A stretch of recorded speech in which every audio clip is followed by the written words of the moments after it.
हे चित्र तुम्ही पाहताय का भूतम भयमचं?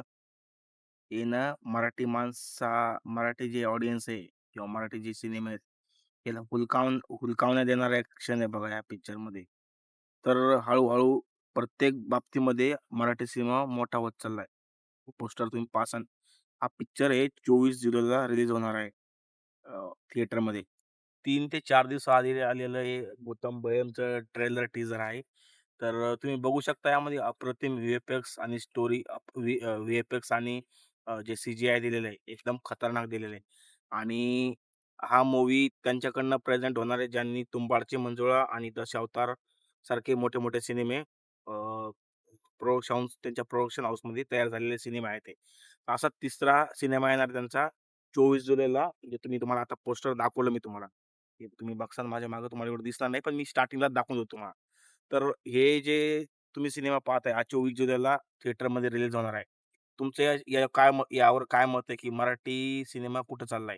कारण जे आता या 1-1.5 महिन्यामध्ये जे सिनेमे आले मराठीचे, तुम्ही पाहसाल त्यामध्ये काही ना काहीतरी नावीन्य प्रत्येक सिनेमामध्ये काही ना काहीतरी नाविन्य येतंय. एक पकड येते मजबूत, की सिनेमा पुढे जाईल म्हणून. तर तुमचं काय मत आहे या गोष्टीवर? प्रत्येक ट्रेलर टीझर आलं. आता एक पिक्चर येणार आहे, बोल बोल राणी. तो एक छान पिक्चर असणार आहे. परत अजून एक फ्रेम म्हणून पिक्चर आलाय नागराज मंजुळे आणि अमय वाघचा. तो पण पिक्चर आउटस्टँडिंग एकदम ते पण खूप छान आहे. त्याच्या आधीचे 2-3 पिक्चर आले. ते पण खूप छान गेले पिक्चर. तुंबाडची मंजुळा झालं. अजून त्याच्या आधी झालं काय म्हणतात त्याला कबाडकुंड पण खूप छान पिक्चर होता. मी तुम्हाला मागच्या व्हिडिओमध्ये सांगितलं कबाडकुंडच्या. तर असे अप्रतिम सिनेमे येत आहे मराठीमध्ये. तर मराठी सिनेमाबद्दल तुमचं काय मत आहे? की पहिल्यासारखे असे गबाळे सिनेमे येत नाहीत आता. या 1 दीड 2 महिन्यात तरी चांगले-चांगले सिनेमे आले. पण त्यांनी एका पाठोपाठ नाही रिलीज करायला पाहिजे. सेम टाईमाला रिलीज केले, तर मग मराठी ऑडियन्स हे डिव्हाईड होऊन जातं त्यामध्ये.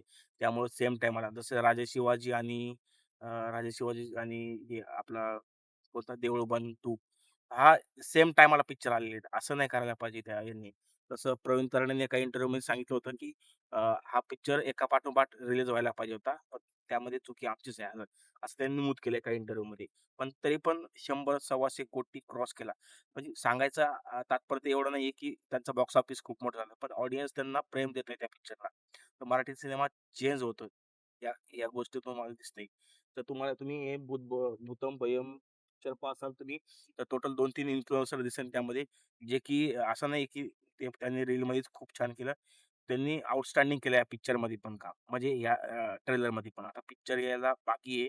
पिक्चर आल्यावर याचा पण रिव्ह्यू करू आपण, की पिक्चर होणार कसा आहे तर. सो ठीक आहे. मला कमेंट करून सांगा, की म्हणजे मराठी सिनेमाचे दिवस कधी येतील किंवा ते आलेच. मला तर वाटते आलेत ते आता. कारण हळू चेंज होतोय मराठी सिनेमा. तुम्ही मला कमेंट बॉक्समध्ये सांगा, की मराठी सिनेमा खरंच चेंज होतोय का अजून त्याला ग्रिप धरायची बाकी आहे? तुम्ही मला कमेंटमध्ये 100% सांगा.